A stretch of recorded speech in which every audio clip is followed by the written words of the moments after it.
Falafalava ma lo le soifua o se whapopongo tala mai Ausetalia le radio Samoa i le nei asfareile.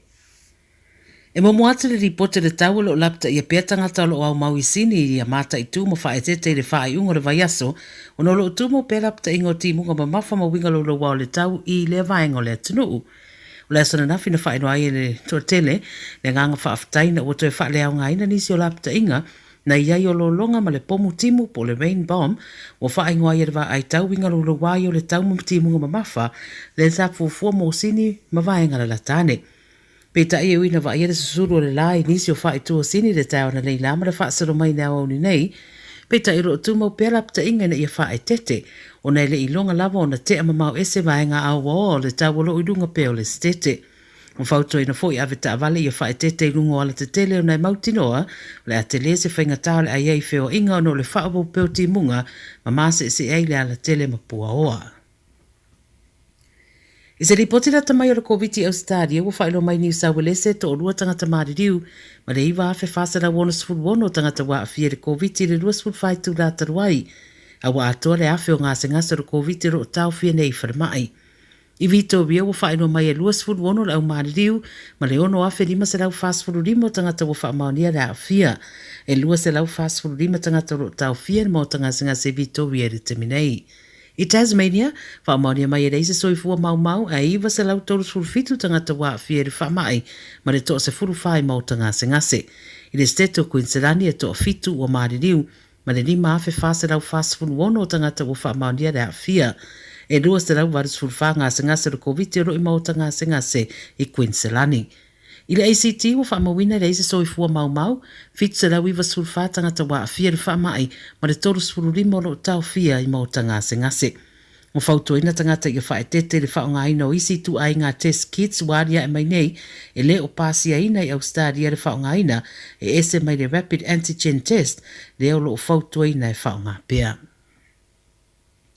O yeisa lapta inga whala wa i tele wa whaamatu mai le matanga rengo le soifua maranoina i Queensland e winga i le tangata wa whaamaunia le afia le virusi mai Japani le encephalitis virus whaapupu o le JEV ma o le tangata o lo i Queensland. I le upenga te whainangi le matanga renga le vasenei wa whaino ai le whaamataranga sa malanga le tangata le atarua nei no fuanga e au fiere i tu isau te o Queensland ma isi whaitu mautua ma sa tong fitia le mautanga senga se Brisbane. O le JEV le virusi dea e pepesi i le ua le namo, pe ona whaeloa mai mai a afia i fwoi ma mea ola. Ta ua le ripoti o nisi o tangata e a afia i le iloa ni a unga pe whiololo fwoi, ngā unga e au fia i le ti ngā le uru ma le fiva, mai fautua ina fwoi le mata i tua le whana witi la loi fwolta i lima tausanga le mata tua. O fautua ina tangata i Queensland i a whaia turanga e puipuia mai ai mai lea virusi, e pe o le whao ngā insect repellent, ma a whaia vaia ni a unga e onga o ngātu, ia vai vave se fo mai. E ona tonu mai Ausetalia le ono i malanga lo au mai ele tu pauta mai ta imata mai tima Ukraine i le whaai ungo le vasenei. O sidia ma le afe tangata Ukraine mo tu ina iei Ausetalia visa e malanga mai ai e tu sai o se whamtalanga ma le Australian Federation of Ukraine Organisation ma ripotia fo i le 7 News. Pa mele sui mai le whalaputonga o Stefan Romanju o loo fuafua ini na yaso rumana ina i ono taunu mai ei malanga mua mua o tamaiti ma le tu pauta mai tai ma o sauni fo i le Federation i turanga uma e ono mana o mia e au fiei le whai o siaki mo le whaamauti no le soifua manaloina o mea na no fuai whape fo i so o tanga i ni fisosoani mai le welfare. O loo fuafua le tootele i lata wio le a whataunu mai sini ma merepone e whape fo i nisi i Adelaide ma Brisbane. O whaafitai e Stefan le sao sui o le Federation i Ausetalia nei, e mei se fo i mano Ausetalia le tuina o visa, e ui o le tele o isi visa wa tuina o visa tūrisi, ma o le ale ma whai o na mauni fisosoani e peo le Medicare, e na ia tā ua mai a fo i na tāra sanga ina le Ministau Whemalanga ina ia sila, ini awa noe to e whaaturanga ia visa pe atau nu mai ia tangata i Ausetalia. E leo tā ua se whamtaranga na mtanga wenga o lo whea ngai mana mtau pulea i le lipoti. Tala muli e to atasi seli ua maliu Malaysia o manua e se whaalavelave ua tā ua mai o ni tau ngā whana le pōna pō le whaitu se sifo sini. Na wala wana le fisosoani whaavavave se pampeni sini Marylands te lai tita le sfururua le waveao o no li potes tangata ua lavea.